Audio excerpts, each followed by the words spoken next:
It was a perfect evening, or so I thought. The soft glow of candlelight flickered on our dinner table, casting a romantic ambiance over the restaurant. The sound of gentle violin music floated in the air, blending seamlessly with the clinking of wine glasses and murmured conversations.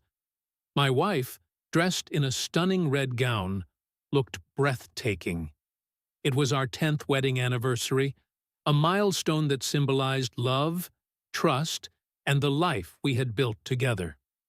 As we sipped on wine, we reminisced about the past, the trips we had taken, the challenges we had overcome, and the moments of sheer joy we had shared. Her laughter was infectious, and for a moment I felt like the luckiest man alive. But something about her demeanor seemed off. Her smile felt a little too forced, her laughter a touch too loud. Then, as dessert arrived, she leaned across the table, her eyes sparkling with an excitement I couldn't place. She took a deep breath and said, "Tonight, I have a surprise for you." I smiled, intrigued. "A surprise? What kind of surprise?" Her next words would shatter my world. She leaned in closer, her voice dropping to a conspiratorial whisper. "I've been thinking. Our relationship could use some excitement. So tonight, I'm bringing another man into our bed. Imagine how it will spark our connection. You'll see how desirable I am, and it will bring us even closer." For a moment, I thought I hadn't heard her correctly. The clinking glasses, the soft music, and the dim light of the restaurant all seemed to blur together as her words echoed in my mind. My stomach churned, and my grip tightened on the wine glass. Surely, this was some twisted joke. I studied her face, searching for a hint of laughter, a sign that she was about to say, "Just kidding." But her expression was serious, her smile full of anticipation, as if she had just suggested the most brilliant idea ever. "You can't be serious," I said, my voice barely above a whisper, trying to suppress the rising tide of anger and disbelief. "Oh, but I am," she replied, a glint of excitement in her eyes. "Think about it. This will spice things up for us. You'll get to see how irresistible I am. Isn't that what every man secretly fantasizes about?" My jaw tightened, and I could feel the heat rising to my face. "Fantasize? About watching my wife with another man? Are you out of your damn mind?" She leaned back, unfazed by my reaction, and shrugged. "You're overreacting. It's just a bit of fun. Why can't you be open-minded for once?" I placed my wine glass down carefully, afraid that I might shatter it if I held on to it any longer. My voice was low and steady, but every word was laced with venom. "The moment that bastard steps foot into my house, I will turn him into a mess and rip his Johnson off. Then I'll throw both of you out for the neighbors to laugh at." For the first time that evening, her confidence wavered. Her smile faltered as she stared at me, perhaps realizing that I wasn't the kind of man who would entertain such nonsense.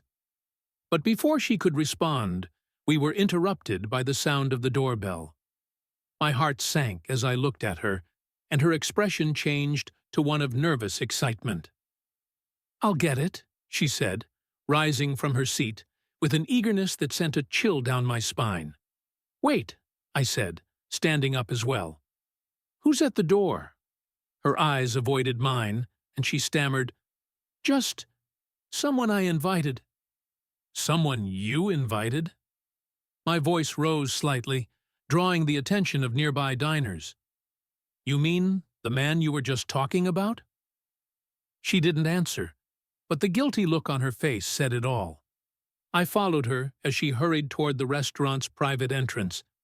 My mind raced, torn between disbelief and fury.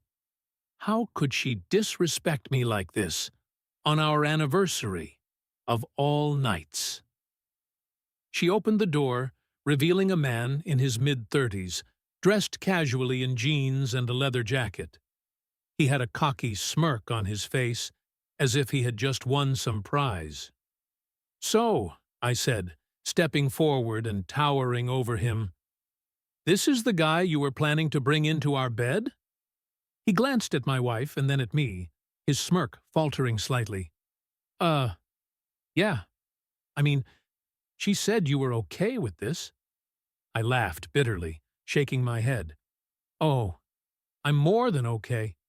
In fact, why don't you step in and see what happens next?" The man hesitated, clearly sensing the tension. My wife, however, grabbed his arm and said, "Come on, don't be shy." That was the final straw. "You know what?" I said, my voice calm but cold. "Enjoy your little dinner. Because when you come home tonight, you'll find all your belongings on the curb. And as for you," I said, pointing at the man, "if I ever see you near my house, you'll regret it." As the man stepped inside, I could feel my anger bubbling just below the surface. My wife, now oddly excited, gestured for him to sit down. She seemed oblivious to the gravity of the situation, as if we were merely playing some game. I didn't know what was worse, the fact that she was willing to humiliate me like this, or the fact that she had already crossed the line before I had even walked into the restaurant.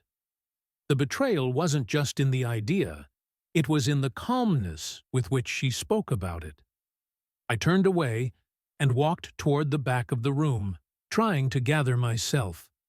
My heart raced, my fists clenched, but I knew I had to stay calm. I had to figure out what came next. Just as I turned to head back to my wife and the man she invited into our lives, I caught a glimpse of something in the reflection of the glass window, something that sent a chill down my spine. There, in the reflection, was the unmistakable figure of my best friend, Alex. He was standing at the door, looking right at me. For a moment, time seemed to freeze.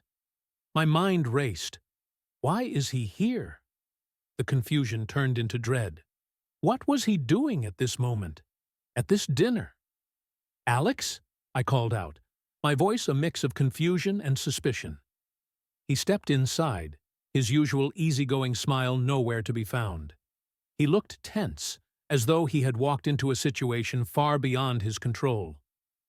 I just came to check on you," he said, avoiding my gaze. But his eyes flickered nervously to my wife, who was now trying to make small talk with her lover. Something didn't add up. "Why are you here, Alex?" I asked, taking a step toward him. "What's going on?" He swallowed hard, clearly uncomfortable. I thought maybe I should stop by. I didn't expect this to happen tonight." "What do you mean?" I demanded. "Why would you need to stop by? And why are you acting like this is just some casual visit?" My heart raced faster as the pieces started falling into place. Why was he acting so strange? And why was he here at the same time as her lover? Could this be a coincidence? Before I could process any more thoughts, my wife turned to us both, flashing a wicked smile. "Surprise," she said, as she leaned in to kiss the man on the lips. "I didn't think you'd guess who Alex is. He's the one I've been seeing. He's your best friend, and now he's going to help us make this night unforgettable." A sickening realization hit me like a ton of bricks. My best friend, the man I had trusted, the man I had shared everything with, was the one who had been sleeping with my wife behind my back. I could barely breathe. My legs felt like jelly, and for a moment I wondered if I might collapse right there in front of them. Alex shifted uncomfortably, his eyes darting back and forth between me and my wife. "Look, man, I didn't mean for it to go this far," he said, his voice weak. "But she made it clear what she wanted, and "You did this?" I interrupted, my voice barely a whisper of anger. "You both set me up? You, my best friend and my wife? Thought it would be funny to humiliate me on our anniversary? What else is there left to say? I felt my stomach turn, the humiliation of being betrayed not just by my wife, but by the one man I had called a brother, a man who had known every intimate detail of my life, a man I had confided in, laughed with, shared memories with, and he had done this behind my back. My wife looked at me with a mix of guilt and defiance. "You didn't give me what I wanted anymore," she said, as if it was the most reasonable explanation in the world. "Alex gave me something new, something exciting." Her words stung deeper than any slap could. The woman I had loved, the woman I had trusted, was standing there with the man who had been my closest friend. I felt like the floor had been ripped from under me. And then, with a cold finality, I spoke the words that sealed the fate of everything. "Get out," I said, my voice trembling. "Both of you. Now." They didn't argue. They didn't protest. They simply stood up and left, disappearing into the night. The door closed behind them, and I was left alone in that cold, empty restaurant. A broken man. The restaurant felt hollow now, like a shell of what it had been just an hour ago. The table, still set with the remnants of our dinner, seemed to mock me. The candlelight that had once illuminated our romantic evening now flickered, casting long shadows in the corners. The warmth was gone, replaced by an icy coldness that seemed to seep into my bones. I stood there, staring at the empty chairs where my wife and best friend had just been. The silence in the room felt suffocating, and the weight of what had just happened pressed down on me like a ton of bricks. I had been humiliated, not just in front of strangers, but in front of the person I had trusted most in this world. My mind spun, replaying the moment over and over again. How could they do this to me? I kept asking myself. Why didn't I see it coming? I left the restaurant in a daze, not caring about the stares of onlookers or the mess I was leaving behind. The valet handed me my keys without saying a word. I didn't respond. I just got in the car, slammed the door, and drove off. My mind raced with thoughts of revenge, with anger so consuming that I could feel the blood boiling in my veins. But something else lingered as well, a sense of deep, profound sadness. I had built a life with her.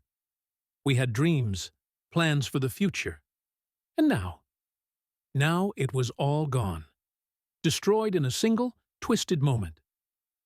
As I drove aimlessly through the streets, my phone buzzed.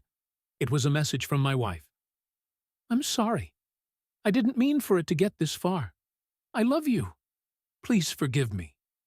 I laughed bitterly. Love? How could she still say that? After everything she had done, after everything I had witnessed, how could she possibly expect me to forgive her? I didn't reply. I couldn't. The next few days were a blur. I didn't return her calls, didn't respond to her texts, and didn't answer any of her messages.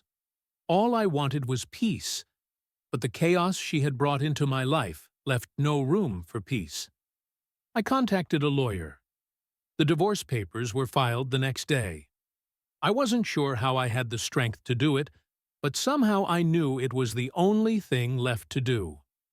There was no going back from this, no repairing what had been broken. As the divorce proceedings dragged on, I found myself consumed by thoughts of revenge. I couldn't let them get away with this. My wife, with her cruel betrayal, and Alex, with his treachery. Both of them deserved to face the consequences of their actions. It wasn't about anger anymore. It was about making them understand the magnitude of what they had done. I wanted them to feel the same pain that had shattered my world. And so, I began planning. Months passed, and the divorce was finalized. I sold the house we had lived in, moved to a different city, and started a new life. But my revenge was far from over. I had learned from mutual friends that Alex's marriage was on the rocks. His wife had found out about the affair. It wasn't a big surprise to me, but it gave me the opening I needed.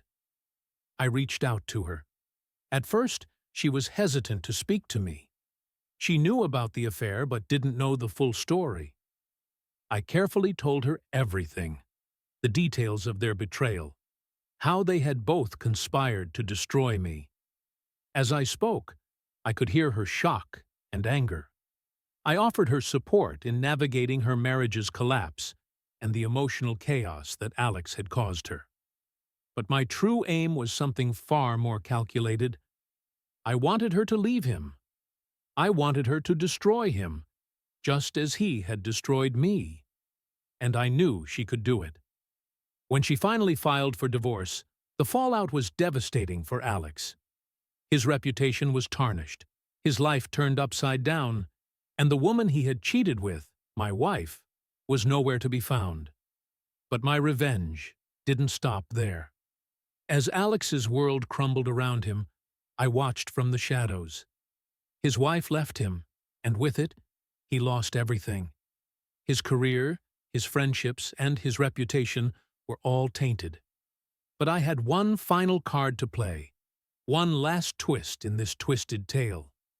I had known from the start that revenge wasn't about destroying their lives completely. It was about making them feel the weight of their actions, making them realize how far they'd gone. But there was still one more thing I needed to do. I had already moved on with my life. I had found new opportunities, a fresh start, and even met someone who made me believe in love again. But my wife, my ex-wife now, hadn't found peace. I heard through mutual contacts that she had spiraled into self-destruction. Alone and shunned by most, she turned to alcohol, unable to cope with the fact that her perfect life had come to an end. She begged me for a chance to make things right. One evening, I got a call from her. Her voice trembled on the other end of the line. "Please," she cried, "I was wrong. I made the worst mistake of my life. I need you. I can't keep going like this. Please, just talk to me." I sat in silence for a long moment. Part of me wanted to feel vindicated, to let her suffer the consequences of her actions. But as I listened to her, broken and desperate, I realized something profound. No amount of revenge could fill the emptiness that she was feeling. So, I made the call. I sent her one final message. I gave you everything, and you threw it all away. What you've lost can never be replaced, and you'll live with that for the rest of your life. But I have moved on, and I won't let you drag me back into this mess. You're on your own now. The message was simple, but it was final. I had given her the chance to redeem herself, but she had chosen her path. And as for me, I closed that chapter of my life with a sense of peace I never thought I'd find. As the weeks turned into months, I watched as my ex-wife's life continued its downward spiral. She never recovered. Her attempts at regaining control of her life fell short, and her relationships with everyone around her soured. Alex, too, suffered the consequences of his actions. He tried to rebuild his life, but the weight of his betrayal followed him wherever he went. For me, however, things were different. I had made peace with the past. My wounds had healed, and I was no longer a prisoner to the pain of betrayal. I had found happiness again, and I was moving forward, no longer chained to a toxic relationship that had once consumed me. In the end, my revenge wasn't about revenge at all. It wasn't about destroying them. It was about choosing my own happiness. It was about saying goodbye to the past and reclaiming my future. This was the last chapter of a sad, painful story, one that would eventually fade into the past. And with that, I walked away. Thank you for watching, and if you haven't subscribed to my channel yet, please do so and press the notification bell. This way, you'll stay updated with more shocking real-life stories.